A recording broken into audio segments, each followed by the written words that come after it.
that she's super open about her own challenges and flaws. Straight up, she's like, oh, she really can't get the face right. So she shares her, process and what she's experiencing. Also in the film, you don't really get it from the video, but she places all experiences on a continuum. And there's that quote, we each need to find our own inspiration, Kiki, sometimes it's not easy. That's a conversation when Kiki believes she's lost her ability to fly, and Ursula opens up about, I thought that I couldn't draw once, but I recovered, this kind of thing. So it's, flying and drawing, obviously very different things, but some of the process to come to the same place.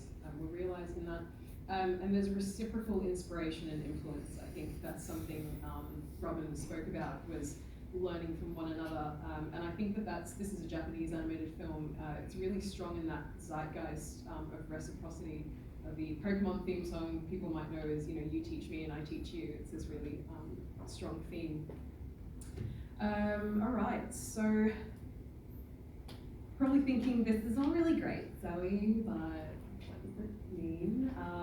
Well, it means animated film is the source of all our greater wisdom.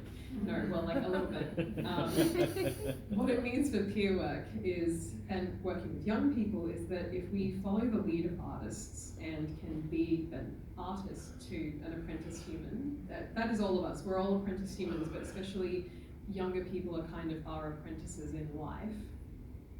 We can enable self-determination. That's number one. That was mentioned in Robin's delivery as well. That is, you can do what you want, not what I want you to do. Do as you feel, not as I say. We can proliferate creative freedom, because life is a creation. What are you creating? I can be who I want to be, do what makes me happy, create that which enriches my life and the lives of others. We cultivate healthy, stable role modeling, not hero worship, not mimicry, and not dictatorial authority, just humans showing other humans the way. And I think we do that a lot in peer work.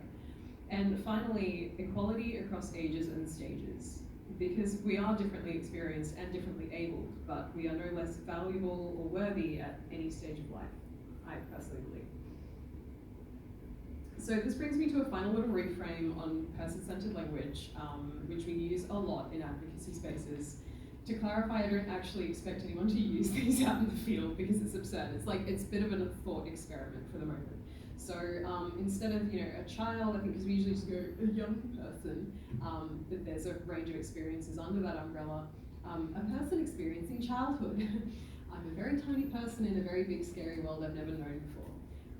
I kind of realized this when I started teaching and also minding much younger people. I still can't do babies, they confuse and scare me, but like tiddlers, like young, very little people. I asked a friend of mine who's a brilliant stepdad, dude, what do they want? Like, how do they work? I don't know how to do things. And he said, just imagine that they're very tiny drunk people. And for me, it's always like the drunk person helping the drunker person. Like, oh, you threw up, that's okay. Don't put that in your mouth, come over here, So that's for people experiencing childhood. I feel like the term teenager has a lot of stigma attached to it. It's a very loaded term. Like, I think you sort of say, oh, I have a teenage friend or teenage daughter, and everyone's like, oh, teenagers. Consider instead a person experiencing adolescence or puberty.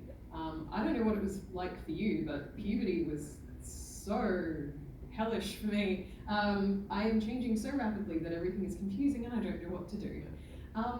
That's an important thing to support someone through, and to have unconditional positive regard for someone whose endocrine system is literally going nuts.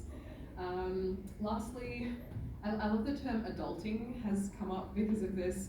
Consider a person trying to adult and who is experiencing growing pains.